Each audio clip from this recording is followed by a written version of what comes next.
Inspector General of Police in Karnataka from Kerala cadre. How did she do that? She's been a pioneer for women cops across the country and perhaps even beyond. She's won tremendous amount of awards for very, very difficult situations that she's handled. Her daughter Yumna is here, and Yumna tells a story about how her mother tucked her under the car seat to protect her while some huge onslaught of some mob comes chasing the car while she's the cop sitting inside. She's been a trailblazer in the public sector, either managing director or chairman, or managing director and chairman, and other big names that come from being a part of these big organizations in the public sector. There are so many of them, I can't name them. Google her, you'll find her all there. Lots of awards. She's an artist of repute. She's a gifted artist. Yeah, and I'm told that in her days when she was in Delhi, in the beautiful Delhi lawns, in the day she will play cop, and in the evening she'll have artists in her lawn, and she would be painting with them. She started a foundation called the Art Mantram, and that's Lakshmi and I have started the writers group under that umbrella, and she also writes poetry. Oh God, there's so much that she's done. She has a PhD in sociology. She's also got an honorary doctorate. When do you sleep, Jija? That's Jija, our super cop to you. Shobha Narayan, I'm a great fan of hers. She's one of those effortless writers who just travels the world lightly like a writer should, picking up and creating prose and poetry along the way. She's the author of 5 books, a journalist, a columnist, a content creator. She's written on a variety of topics and won a James Beard Award and a Pulitzer Fellowship. She has taught courses at IIM and IISc. She founded and co-created 2 websites for textiles and for jewelry, Indian jewelry. She's the host and anchor of the Bird podcast about birds and nature. How versatile. She is the overseas correspondent for Radio New Zealand. She enjoys wine, studies Jung, and is a gadget geek. Her lifelong mission is to get fit without exercising and lose weight without dieting, don't we all? So with this, I hand over to, who will start? Oh, now we'll do the book launch. We'll do the cutting, yeah.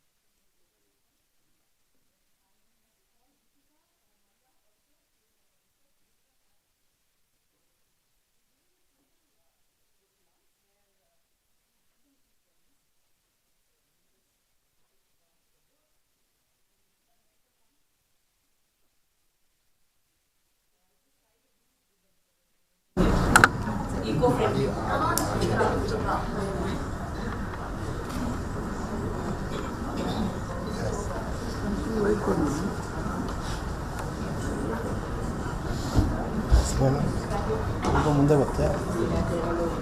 Yeah, yes. So we are now launching the book.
post a poem every day. Can you imagine? You know?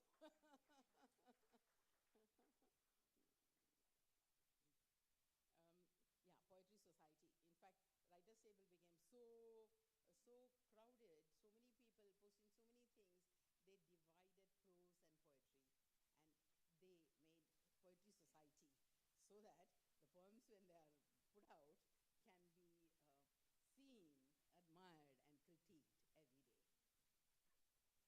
But yeah, I am familiar with the multifaceted diamond that is Lakshmi in many ways. But I must say, I was bowled over when the book of verse came to my hand. A never ending read, I couldn't put it down till I finished with all the poems, walking hand in hand with Lakshmi through nature's bounty, travel diaries, lockdown files, musings of the heart, not just a card game, and then and then the quirky limericks bringing up the rear. I think at 1 o'clock or 2 o'clock in the morning when I finished the book, I think I just sent a message to Lakshmi that last Saturday night the book came, and Sunday I read the book in the afternoon. Here are the poems in tone and tenor, reminiscent of the likes of Wordsworth's, all of us know, the daffodils fluttering and dancing in the breeze, or even Robert Frost, miles to go before I sleep.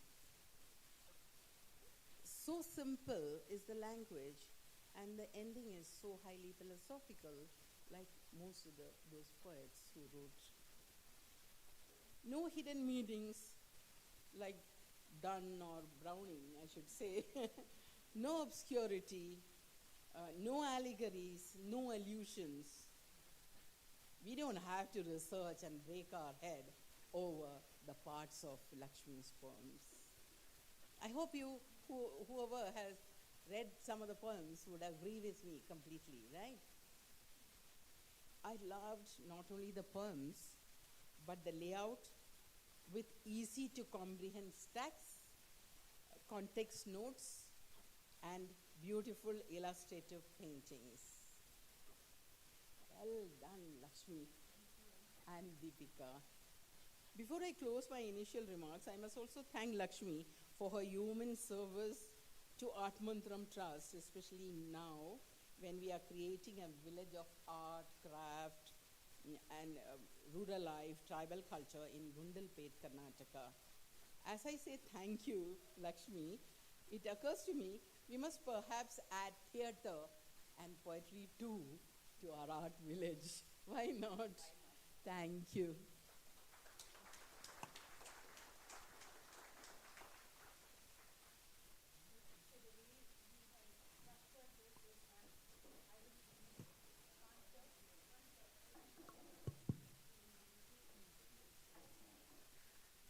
Every writer wants to be a poet.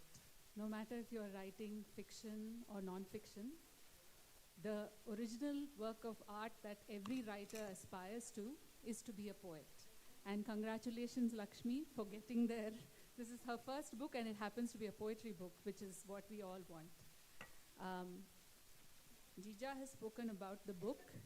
I want to put Lakshmi in the context of poetry, and it'll only take 2 minutes. There are two strands that Lakshmi is an inheritor to. One is the strand of English poetry, which is her chosen language. And what a strand that is, because you have Chaucer, Milton, Eliot, Browning, William Shakespeare, Wordsworth. And I feel that in her poetry you can see shades of all of these greats. But India too, and every state in India has poetry, ranging from the Adi Kavi of Valmiki, who wrote the Ramayana. But whether you are a Tamilian or a Kannadiga or a Malayali, we are all proud inheritors of poetry in our own language. And if it's Sanskrit, which is the original language, perhaps that was part of India.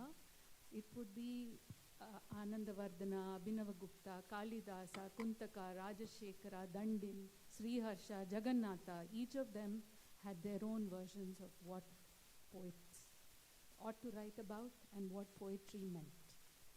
And to me, this is the accomplishment of Lakshmi, because she has taken this proud tradition and made it her own. So I would like to start by asking her what made her choose poetry as a first resort. Thank you so much. And I just wanted to first of all extend a very warm welcome to each and every one of you. I mean, this is the group, this is the crowd that I shared my first poetry with. You know, and each of you have tasted some part of my journey, have been part of it, you know, have commented on some poem that I shared in a WhatsApp group, and that's how it all began. It just, you know, so thank you so much for being here. Very warm welcome to each one of you. I would like to thank Jija for her beautiful words, Rukmini for the lovely introduction, and Shobha for your beautiful bringing out all the poets. And I must say that I am also a student of Vedanta, and my guru is here, Nityama is here. I just wanted to say that even the olden rishis used to write in poetic form. So poetry probably for Indians, now it's just coming to me, I'm speaking off the cuff. I think it's a very natural kind of a tradition, and I'm so blessed that my first book happens to be a book of poems. So how did the journey start? I think right from childhood, I used to love writing. I thought that was a medium of expression that I excelled in, you know, more than speaking, because half the things I would forget to say when I speak. So, but when you write, you can revise it, you can go through it, and you can make it the best that you want it to be. So I would just love to write, and except that I never had the time to do so. So I would write anecdotes, I would try to write funny articles. Some of them actually got published here and there in a magazine, in the middle of a magazine, or some things like that. And then college, my classmates are here, some of them from UVC, where I did my engineering. So in the college magazine, there was an article of mine. I still have that copy of that. Things like that. So I was just writing here and there. And then when I did my MBA also, I started contributing to Geeta Piramal's Smart Manager. She brought out a management magazine called The Smart Manager. So I was one of the contributors to that. So here and there, writing has happened. I always tried to make my writing very funny. So I wrote an article on my husband, which was called Sundays with Wife. You know, so that became a little famous because people would like such things. Because a quick read, and it would be hilarious also, a little funny and funny elements to it. So I thought that was a good thing. So each time I would say, what was a good thing to write? Then I realized, with the social media and with the way people, the attention span is very low, I thought something short and crisp is much better than a lengthy thing. Because if I shared a long article, people have to first of all download it, and then they have to go to their drive and open it and then read it, and it will take 5 minutes or 10 minutes. But if I send a verse on a WhatsApp group or on social media, you know, instantly people respond to it. They like it or they don't like it, they comment on it. So it's like an instant gratification. And today we live in the world of instant gratification. So verse is, the first thing about verse and poetry is its brevity. And brevity is today's language. And so that's how I started writing a lot more verses. And I never bothered. In the early days when I would write something and I would share it, I would not preserve it. It would just be lost. But then the idea came to me that why not I do a compilation. And I think Deepika also had a big role in it. If she had not pushed me, I wouldn't have done it. So Deepika is from Maya Publications, and she said, Lakshmi, you have to do this. I'm going to help you do it. So that's how the germ of the seed of the thing happened, and the seed of the idea sprouted, and then there was no looking back, because then I said, look, if you have an objective in mind, if you have an aim, then you work towards it. The other thing that happened is in Art Mantram, during COVID, we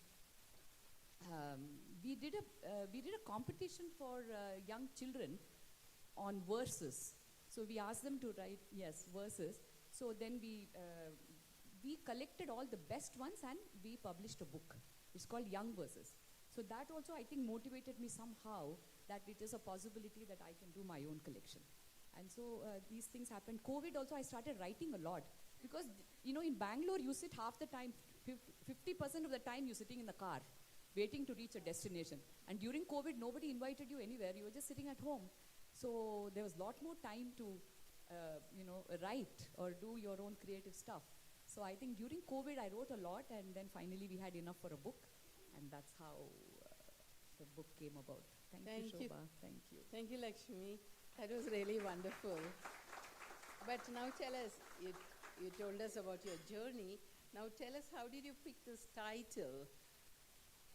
Oh, yeah, I know. It's such a weird title. A butterfly on my garden bench. I wanted a very unique, weird title.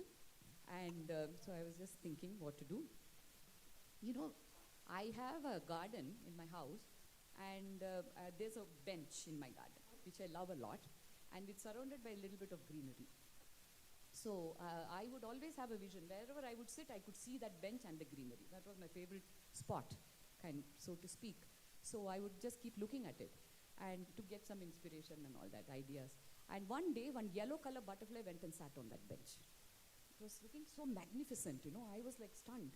I mean, there were many butterflies, but nowadays you don't get very colorful ones. They're all this dark brown, black kind of butterfly. So this was a nice, beautiful yellow butterfly, went and sat on it. And then I was just looking at it. And I saw how beautiful it was, how vibrant in its color, and how free. It could just dart from flower to flower. It could fly anywhere. And, I was just thinking to myself, this is a very beautiful creature. I would like to be free like this butterfly. I would not like to have any constraint on myself. And then I thought, but this butterfly, how did it become a butterfly? It underwent a traumatic birth process. See, from a caterpillar, it had undergone a transformation. It has undergone metamorphosis. And then it has become a butterfly. So it has evolved into a different creature from what it was earlier. So I don't know, I can compare myself with the butterfly mainly because, as some of my classmates are here, they know I did engineering, hardcore left brain kind of academics. I was teaching in a engineering college for many years, and then I was tutoring for the British Open University. All those are my left brain activities. And then suddenly I started writing verse. I said, oh, this is different. This is a creative, right brain activity. So I feel to some extent there has been a transformation, and I sometimes, when our people ask me what are you doing, and I would say I used to be an engineer, I used to be a professor in a college. So but now I don't feel all those are valid anymore because I have undergone a transformation. And because of that, again, I can relate to the butterfly. So that butterfly sitting on that garden bench was like a very special moment for me in my life because I suddenly thought a butterfly on my garden bench. So I wrote I wrote a poem, So I just want to read that so that it completes that story. So, sorry, where is my glasses now? Yeah, a butterfly on my garden. No, I'm going to bring my glasses.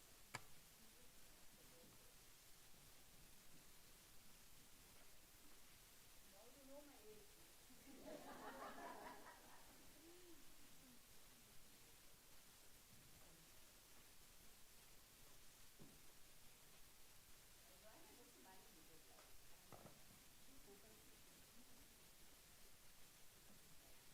So, I wanted to launch my first book before my 60th birthday. Just few months now. I just managed it. Good to say I managed it. My 60th birthday is yet to come. So, a butterfly on my garden bench. A weathered bench made of stone. A witness to many a song of dawn. Birds singing like rehearsed orchestra. The sky turning a mix of pink and orange. Insects sitting on a seat of sporange. And then a butterfly buzzes past. It effortlessly glides around, colorful and confident, adding charm and beauty to an already picturesque reality.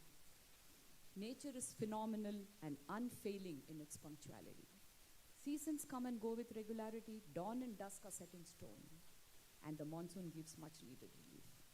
Immersed in gratitude, I sat on my stone bench. Under the fragrant tree, I was amazed to see the butterfly was resting next to me. I captured the moment in verse for eternity to marvel, delight, and submerse.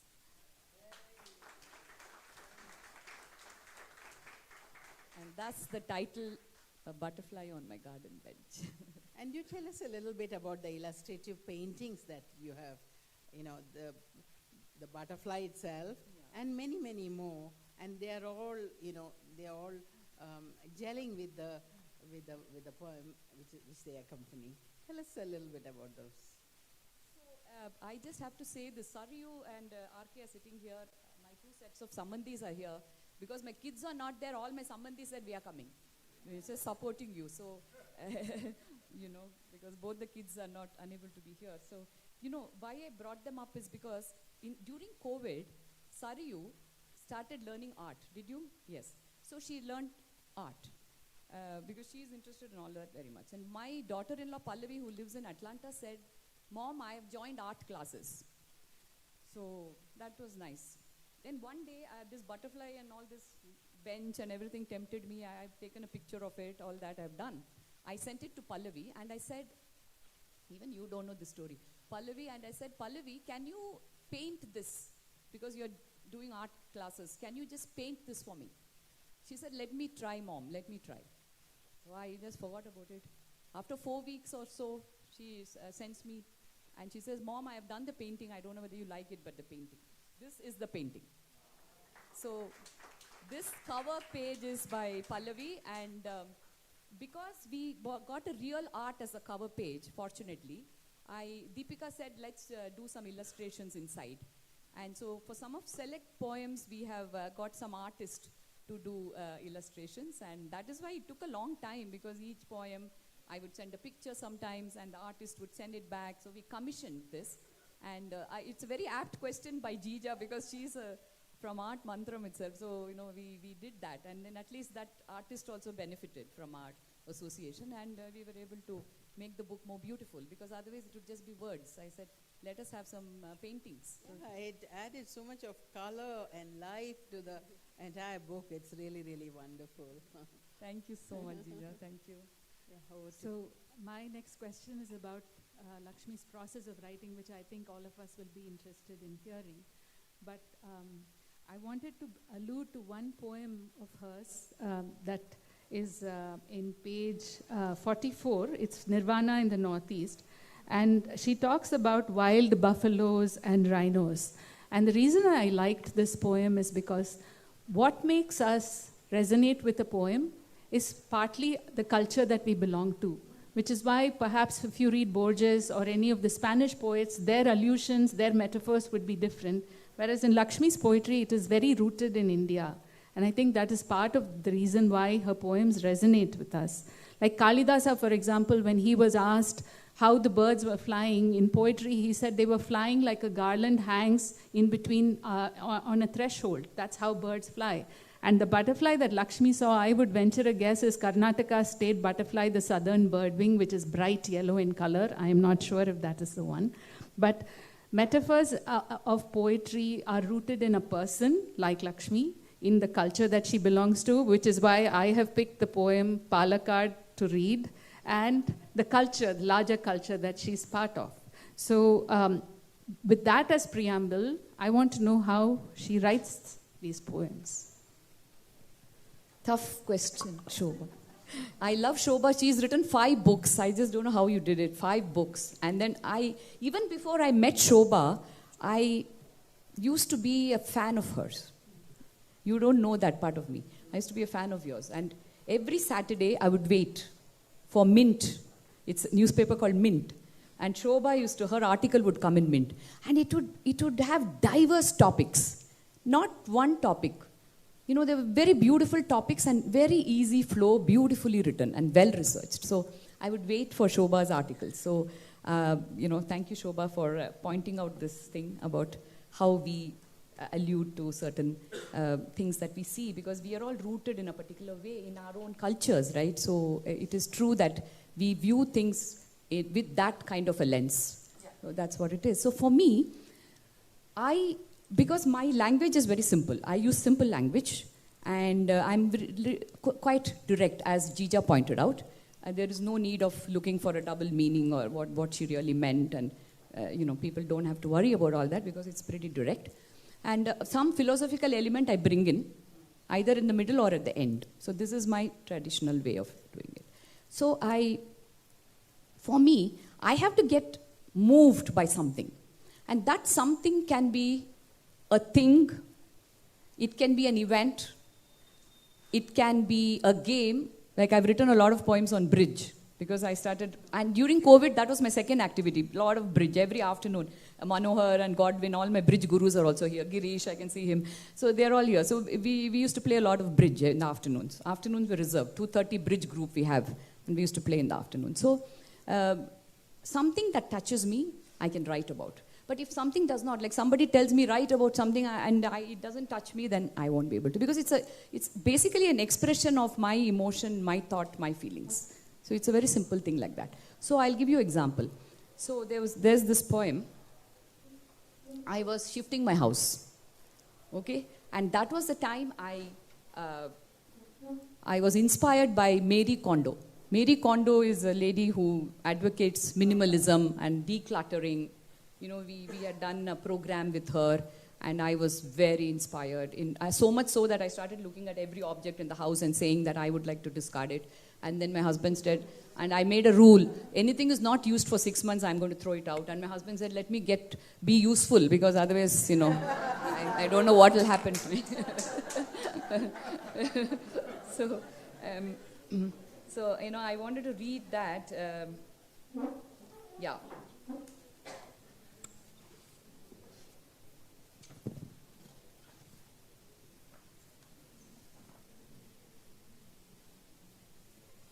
Marked it all so well, I'm not finding it now.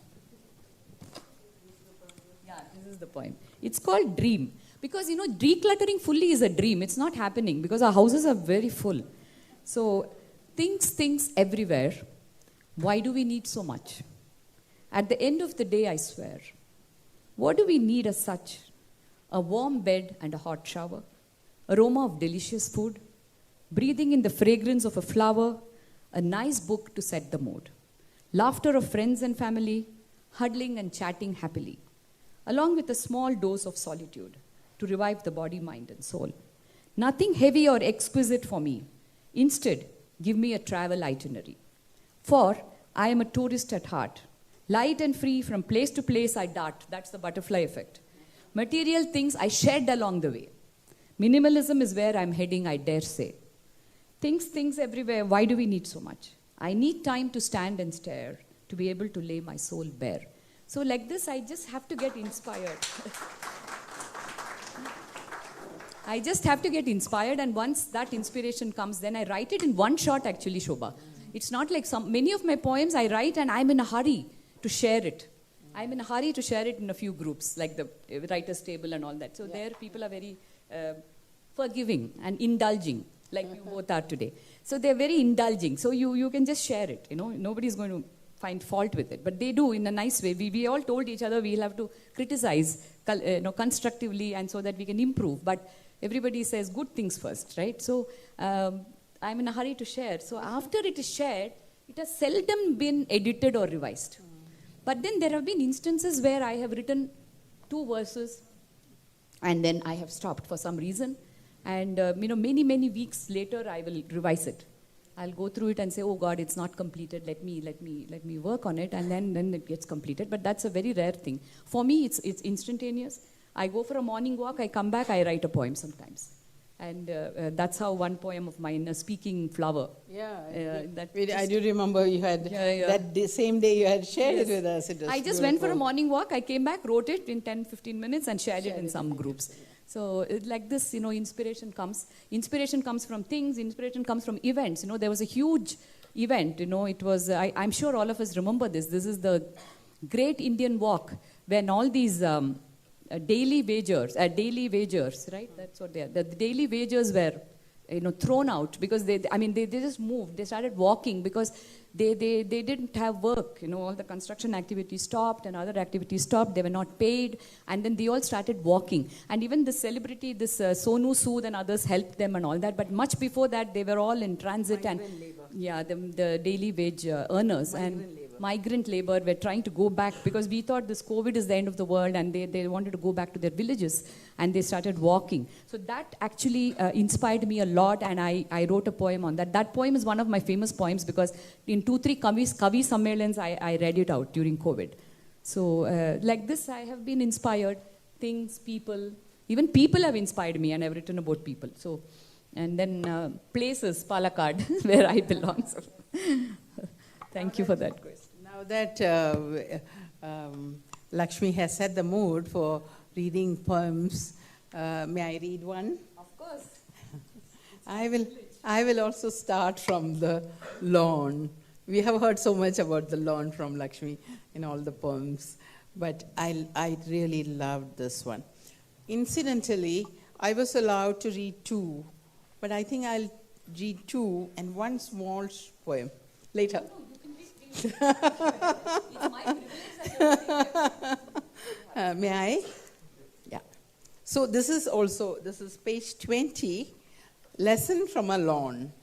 I was very happy to read this. Very simple. This happened spontaneously while sitting and waiting for my lawn to turn greener, and then realization dawned. I thought it was a very, very relevant poem for all of us, really, in many ways. As I sat on my small lawn, I spotted a few weeds that could potentially spawn. An old adage crossed my mind, that I will present to you unrefined. Grass is always greener on the other side. I pondered on what this could have implied. Does this mean that the grass on my lawn is not green enough? Haven't we all thought of it sometime or the other? About our lawns or about our lives? That's what she talks about. Does this mean that the grass on my lawn is not green enough? Despite all sorts of efforts, easy and tough. Deep in thought, I wandered around and stumbled on something profound. As I looked at the lawn from afar, I realized that there was no reason to despair or spar. The grass looked green and gorgeous. I just needed to step back to discover a lesson this enormous. Isn't it beautiful? I really loved it.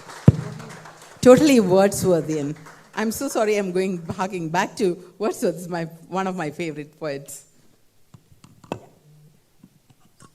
want to read some? No, I just wanted to say that I don't know where to look. I mean, I don't know. I must have become pink or red or something because I cannot believe that somebody is comparing me to. Yeah, the whole thing is like a dream now for me. Thank you so much. I request Shobha to read her. Yeah. So the poem I picked, she gave us 2, so I'll start with the tallest peak.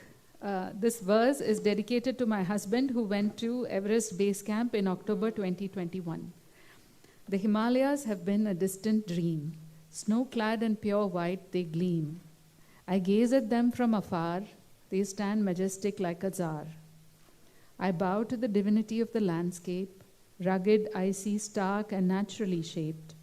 A few dots on the horizon are Sherpa villages like oases in the environ. Where the brave meet the mighty, this is no place for the fearful or the flighty. A hard and challenging day's climb later, they huddle together in gratitude to the Creator. The trekkers are a courageous lot. Aligned with nature, each step they find a spot. Proud that my love is a tireless climber and part of the gang of valorous mountaineers.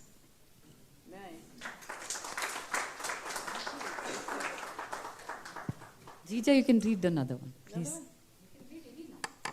Thank you so much. You're so generous.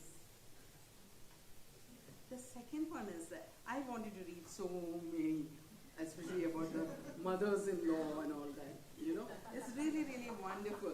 But I was told, yeah, you can read two poems. So you know, I had to make a choice. You can use the mic. Oh, sorry. I'm sorry. I wanted to read many, there are many poems here which have become my favorites. Before they were published also, some of them were my favorite, like that one which Shobha read. But then, I love the poem about her mothers-in-law. It was so beautiful, you must read that. But I'm not reading it just now because I have only two or maybe three. I'm squeezing out one. I'm also a bridge player, or maybe a beginner in bridge. So I'll read that. This is page 84, if you have a book and you're opening it. Bridge, the great leveler. The game of bridge provides infinite possibilities and inspired me to write this verse, is what she says. It's a context that she gives.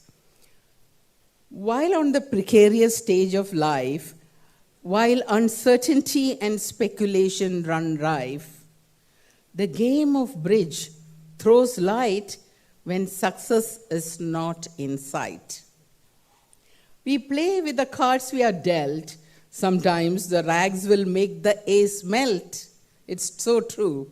It's so true. I mean, you have to be an ace player, of course, for that.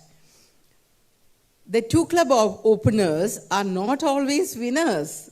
You may have many points, but the two club openers are not always winners. Many a time, they are headed for a spinner. I love her alliteration. You must be also, it's so beautiful. I don't know where she gets these alliterative words. So many of them for every line. I am amazed.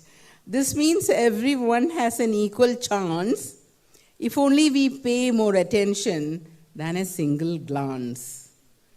Bridge holds many a life lesson if only we care to pause and reason. Isn't it beautiful? Thank you, Jija, and thank you, Shobha, for that. Let me finish my last one, otherwise they may not give me a chance. This is page 123, Kasiranga. Beautiful, actually, this is. If you want to take panga with a rhino of Kasiranga, it's at your own risk. The end will be brisk. Isn't it beautiful? Or you have to run faster than Ranatunga. Beautiful. Yeah, I'm through. That's a limerick which I wrote while we were in in the Northeast. Yeah, and thank you, Shobha, for reading that. That was when Ishwar climbed the base camp of Mount Everest. So I wanted to keep him motivated. So that's how I wrote that. And this bridge thing, I have written a few bridge poems. And during COVID, I think we used to circulate it in the group, WhatsApp bridge groups, and that was also quite a pastime. Where is Ishwar? I can't see. Ishwar is there. Yeah, thank you for that. Thank you for reading it so beautifully. Thank you very much. So we are going to get Lakshmi to read, but I wanted to mention two of my favorite women poets, and one is Mary Oliver, and her immortal line is, "Tell me, what are you going to do with this one wild and precious life?" And Lakshmi has shown us what she's going to do with this one wild and precious life. But the second poet that I love is called Jane Hirshfield. And she wrote a book called 9 Gates. Now, Lakshmi was very, light in her answer about how poetry works and how she writes. But I think it reminds me of Jane Hirshfield has written a book called 9 Gates, Entering the Mind of Poetry. And essentially what it says is that poetry connects the inside with the outside. It is sort of concentrated emotion. And in her own way, Lakshmi has said the same thing. I was going to read a poem called Palakkad, but with the poet's permission, I would like to read Waiting, because I think it's sort of kind of profound. And then I will pass it on to her. Life is lived in the page 68. I was inspired to write these few lines after a meditation session.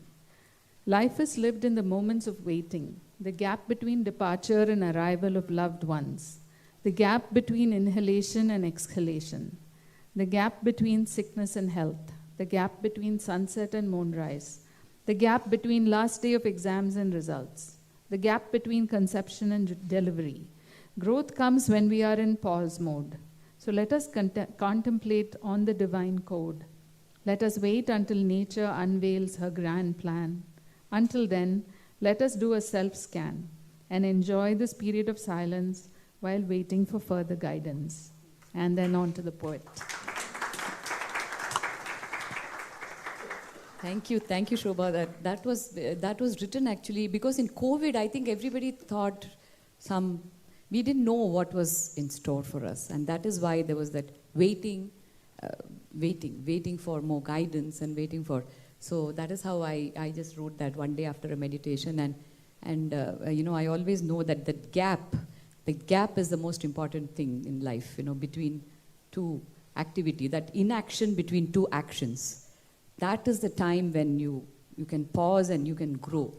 So, that's the reason. It reminds me of Steven Spielberg's quote, which was a cover of Time magazine. It said, "I dream for a living."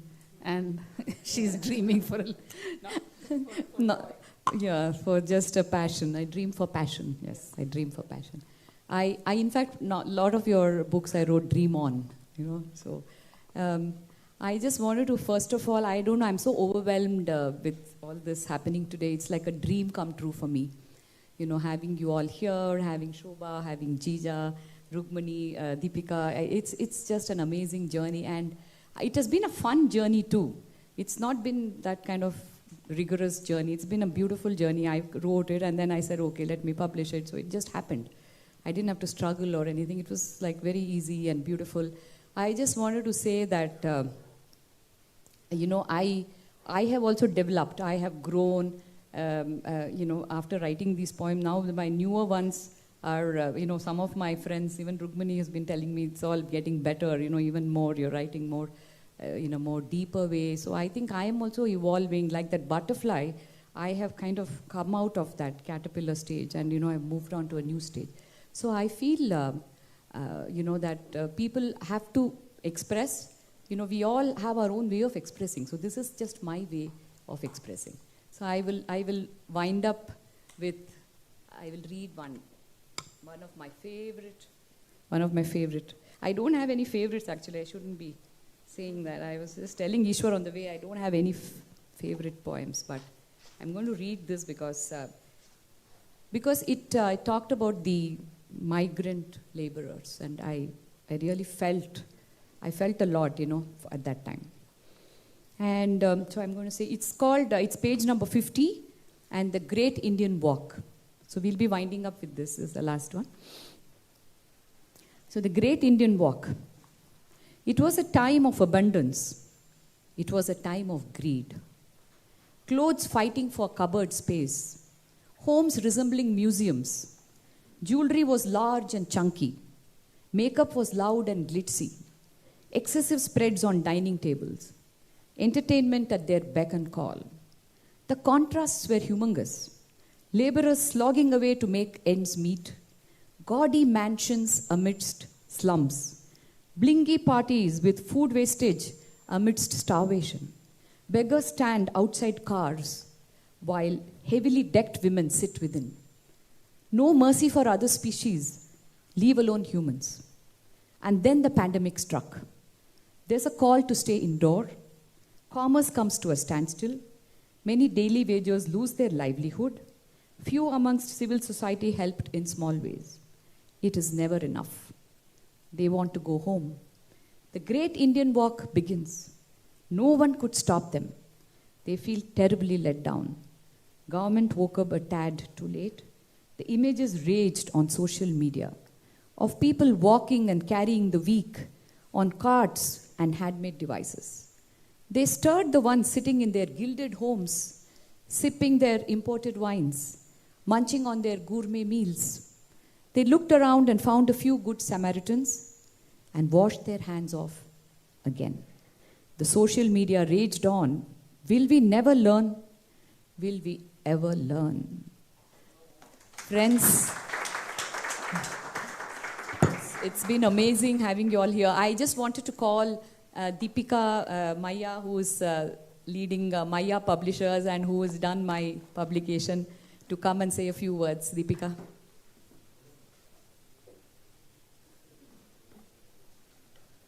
And then over to Rukmani for closing remarks.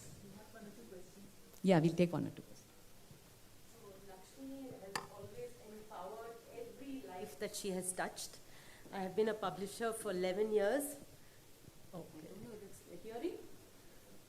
Can you hear from the back? Yes. So I met Lakshmi 5 years ago in Flow, and during COVID, I got a call from her, and voila, the book just happened, and it took 3 years of hard work. But Lakshmi just, she was so amazing to work with. Any suggestions, any deadlines, there was not a date missed.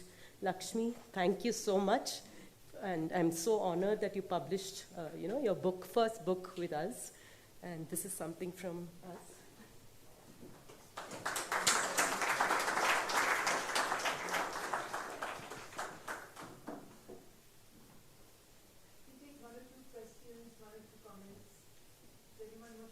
Do you have a question for Lakshmi?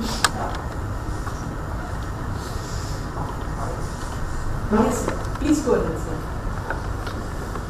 Your mic? Yeah, Ashok. You read a poem about your hero, Ishwar. No, I said it on actually. A poem on hero Ishwar. I will keep it for the next. He has to work a little more. I will. Yeah. If there's anybody else who wants to speak, you really should. But I wanted to say, you always inspire me, Lakshmi. When, the chapter writers, which is on page 99, really perfectly encapsulates that feeling of a writer waiting for a deadline, and this refers to the book that we wrote in sequence. And I wanted to point out how, as a poet, you not only respond to the outside world, but you respond to the inside world. So your brief is to write the next chapter in our sequential novel. And while you're thinking about writing the next chapter in our sequential novel, you're writing a poem about it. So I just wanted to talk about, as a creator, as a writer, how you're playing with different forms simultaneously and allowing each to feed on the other, not in a cannibalistic way, but in a complementary way that grows your universe. So I really admire that, and congratulations. Thank you so much. I just have to give a little comment on this, because Yumna, you brought it up. Thank you for bringing this up, because I also would like to say that we have written a novel. The novel is yet to be published. There are 2-3 people, co-writers here. Rukmini is one of them. Madhavi is also here. Yumna is here. And so you're also Jija. So what we did was during COVID, during COVID, we wrote a relay novel. So what we did was, first chapter is written by one author, and then it's handed over to the second author. The second author continues the story. Not like a new short story. It's like they continue the story. And like this, I think we had 12 or 14 chapters, and each one continuing the story, and each one working towards a deadline, because it was the month of November, and there was this festival where we thought we should do this during November. So everybody got 3 days, and we would just wait for our day, and we don't know what the previous chapter contains. So that morning at 5 a.m. we would get it, and we would open it quickly and keep our day free, and quickly write it, revise it, edit it, and not know what we've done, and then create new characters sometimes take on the old characters. Anyway, the book is called Fickle Creatures. I don't know if you're going to change the name, but it is gone for final editing, and I have no idea. Maybe that will be the next book we are going to launch. So thanks for bringing that up. So during the writing of that book, when I got my turn, I had told everybody in the house that my turn is coming, and I cannot step out or anything because I need to focus on writing that chapter. And then we had a deadline. So I just want to read that as a parting shot. Okay, so Madhavi is also here. That's what everybody is here. So some of the people who have written that book, yes. What is it called? Chapter writer, right? 99. Page 99. Yeah, that's a good point because, that also happened. During COVID, I think we did a lot of work during COVID. But the question was, how do you switch from poetry to prose? No, so the prose-inspired poetry. Prose-inspired poetry. Because I had to write this, and after I wrote this, I was very relieved and happy. And then that's when I wrote this chapter writer. So the chapter writer is me, right? Each of us were the chapter writers. We wrote only one chapter, but we were part of the novel. And the novel was a continuous flow. So with quivering hands on the keyboard, I pondered on the novel's exciting crossroad. The characters are fleshed out well, and the novel is shaping up swell. Can I add that critical twist that the reader will not be able to resist? Should I include a description that reads long, or simply focus on moving the plot along? Shall I follow the designated style, or risk a slightly awry rhyme? As I dipped my thoughts into this thick brew, ideas poured in plenty, novel and new. My hands flew effortlessly over the keyboard, and the next chapter arrived on its own accord.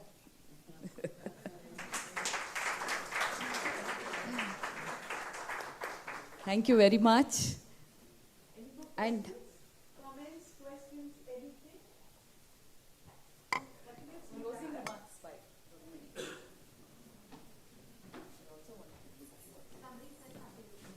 There is something? Someone at the back? One person at the back. Please go ahead. The mic, please. Yes, yes.